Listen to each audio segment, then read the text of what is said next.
உங்களை மாதிரி காலேஜஸில் டே காலேஜில் படிக்கணுங்கிறது எனக்கு ரொம்ப பெரிய ஆசை. பட் எனக்கு பிபிஏ படிக்கணும், அது வந்து ஈவினிங் காலேஜில் தான் அவைலபிளாக இருந்துச்சு. அதனால் நான் ஒரு ஈவினிங் காலேஜில் தான் சேர்ந்தேன். பூரா பயில படித்து முடிச்சுட்டு களைப்போட திரும்பி வருகிற போது நல்லா அழகாக பவுடர்லாம் போட்டு இன் பண்ணிக்கிட்டு புது ட்ரெஸ்ஸை போட்டுக்கிட்டு நாங்கள் காலேஜ் போவோம்.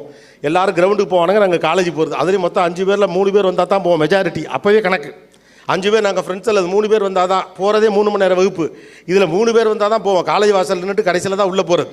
அப்படி அந்த காலேஜில் படிக்கிறப்ப எனக்கு என்ன கவலையாக இருந்துச்சுன்னா, ஒரு டே காலேஜில் இருக்கிற மாதிரி நம்மளால் இருக்க முடியலையே. எல்லோரும் ஃபுல்லாக காலேஜ்லாம் போகிறாங்க, ஜாலியாக இருக்காங்க.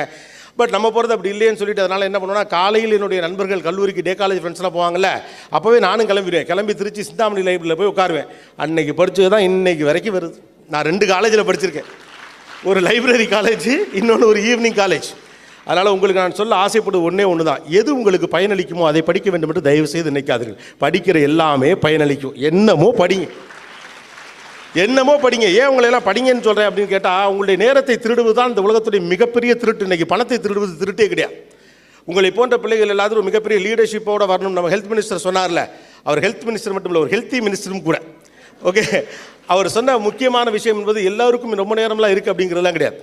நான் ரொம்ப சின்ன பிள்ளையாக இருக்கிறப்பே கலைஞர் அவர்களோடு 1-to-1 ஒரு இன்டர்வியூ கிடைப்பதற்கான வாய்ப்பு இருந்தது. நான் அப்போ அவர்கிட்ட கேட்டேன், நீங்கள் என்ன முதலமைச்சராக இருக்கிறீங்க, நீங்கள் பொலிட்டிக்கல் இஷ்யூஸ் எல்லாம் ஹேண்டில் பண்ணுறீங்க, இதை பண்ணுறீங்க, அதை பண்ணுறீங்க, 10வது உட்காந்து படத்துக்கு கதை வசனம் வேறு எழுதுறீங்களே, இதெல்லாம் உங்களுக்கு எப்படி நடக்குது? உங்களுக்கு மட்டும் 24 மணி நேரம் இருக்கா, 44 மணி நேரம் இருக்கா அப்படின்னு நான் கேட்டேன். அதுக்கு ஒரு சிரிச்சுக்கிட்டே ஒரு பதில் சொன்னார், எல்லாருக்கும் ஒரே நேரம் தான் இருக்குது, அந்த நேரத்தை நீங்கள் எப்படி பயன்படுத்துறீங்கிறத பொறுத்து தான் நேரம் உங்களுக்கு ஹெல்ப் பண்ண போகுது அப்படின்னு சொன்னார். That how we are going to use our time. So the world is trying to steal your time from பல்வேறு விஷயங்கள் அது உங்களிடம் திருடும். இணையத்தின் வழியாக திருடும், தொலைக்காட்சி வழியாக திருடும், சினிமாவின் வழியாக திருடும், இன்ன பிற வழிகளின் வழியாக திருடும். இன்றைக்கி நேர திருட்டின் வழியாகத்தான் பணத்தை சம்பாதிக்க முடியும் என்பதுதான் இன்றைக்கி இருக்கக்கூடிய மார்க்கெட்டிங் மாடலே. அப்போ நீங்கள் எந்த அளவுக்கு நேரத்தை பத்திரமா வச்சுக்க போறீங்கிறதா முக்கியம். உங்கள் பணம் காசு எவ்வளோ இருக்குது, பாக்கெட்டில் எவ்வளோ இருக்குது, பேங்க்கில் இருக்குது, எவ்வளோ முக்கியம் இருக்குன்னு இல்லை, உங்கள்கிட்ட எவ்வளோ நேரம் இருக்குது, அவ்வளோ பெரிய பணக்காரன் நீங்கள், அவ்வளோதான். whoever have more time is the rich people today. இதுதான் இன்றைக்கி மார்க்கெட்டிங் ஐடியா. உங்களுக்கு எதற்கு நேரம் இருக்குது அப்படிங்கிறத பொறுத்து தான். அப்போ எல்லோரும் உங்களுடைய நேரத்தை திருடி கொண்டு இருக்கிறப்ப நீங்கள் உங்கள் நேரத்தை எந்தளவு பத்திரப்படுத்தி பயன்படுத்தி கொள்ள போகிறது என்பது முக்கியம். அப்போ முதல்ல முக்கியமான விஷயம், ஹாவ் அ டைம் டேபிள். இன்றைக்கி ரொம்ப கஷ்டமான விஷயம் என்னன்னா, உங்களுக்கென்று ஒரு நேரத்தை நீங்கள் ஒதுக்கி கொள்ள முடியாமல் இருப்பது தான். ஏதாவது ஒன்று நம்ம பண்ணிக்கிட்டே இருக்கணும்.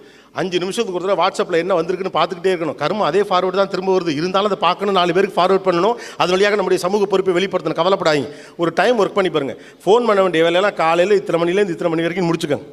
மிகப்பெரிய பணக்காரர்கள்லாம் அப்படி தான் இருக்காங்க. இங்கே உட்காந்துருக்க சில பேர் அப்படி தான், நீங்கள் வேணால் கேட்டுக்கோங்க. அப்புறமா தேவையில்லாமல் பண்ண மாட்டாங்க. நான் ஒரு மிகப்பெரிய தொழில் அதிபரை பேட்டி எடுப்பதற்காக போயிருந்தபோது அவர்